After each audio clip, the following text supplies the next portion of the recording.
Mesdames, Messieurs, bonsoir. Retour sur l'enjeu de l'eau.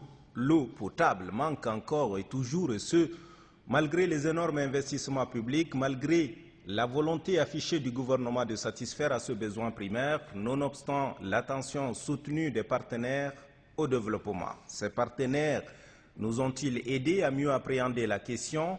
L'histoire le dira. Pour l'heure, il persiste une sorte de fatalité et pourtant rien ne présageait cette situation d'infamie pour notre pays. Pour conduire la réforme du secteur de l'eau et de l'électricité, nous avons tout implémenté au Tchad. À son corps défendant, le gouvernement a accepté le principe de la liquidation, mais dans la conduite de cette réforme, on n'a pas trouvé mieux qu'un obscur cabinet de droit d'un pays voisin dont je tais les noms.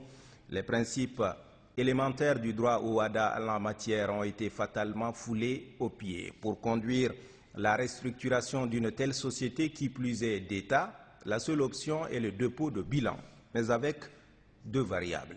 La prise en charge du passif par l'État à négocier d'un commun accord avec les employés pour ce qui concerne les droits sociaux ou imputé à la nouvelle société avec un potentiel risque d'étouffement.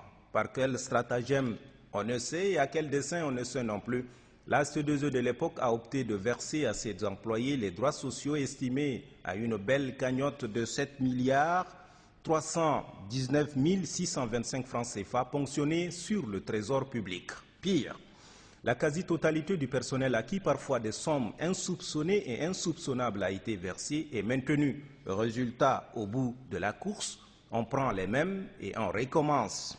Et puisqu'on ne peut pas, comme l'a dit Wele Soyinka, changer les zébrures du zèbre, les mêmes problèmes ont tout simplement été transplantés. On improvise ça et là de nouvelles extensions pour suivre la courbe de croissance des grandes villes, mais à l'opposé, aucune nouvelle station de pompage n'est construite.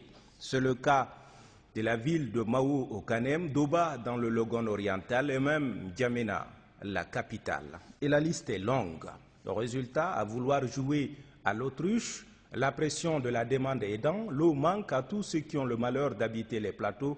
Le peu que les quelques rares pompes en fonction réussissent à faire monter dans les cuves coulent chez ceux qui ont la chance d'habiter les bassins ou alors ceux de plus privilégiés qui disposent de surpresseurs. Une situation d'injustice criarde engendrée par une pseudo-réforme pourtant vendue au gouvernement comme étant la clé de sortie de crise. Finalement, ils nous ont vendu un éléphant blanc.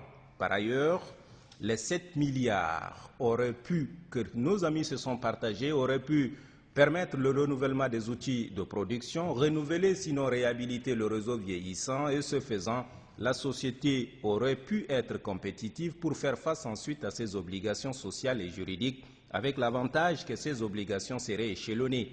Cela aurait pu également avoir pour conséquence de renouveler progressivement le personnel lui-même vieillissant, d'atténuer la tension des trésoreries. Bref, la mission première aurait été sauve.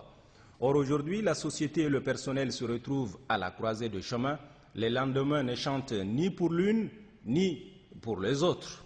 Vivement lundi prochain.